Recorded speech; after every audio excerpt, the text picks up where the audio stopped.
Okay, so now that we're done, looks good, right? Quality, man.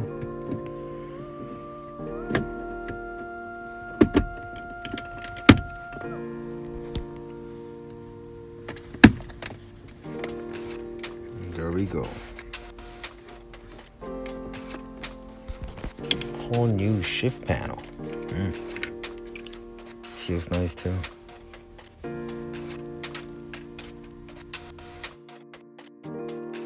So it's all done. Suede and carbon fiber.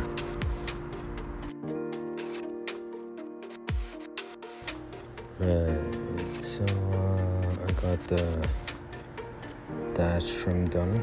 It looks OEM, man. Except for the in performance stitch. Now I got the ventilation system back in. And now we're ready to go.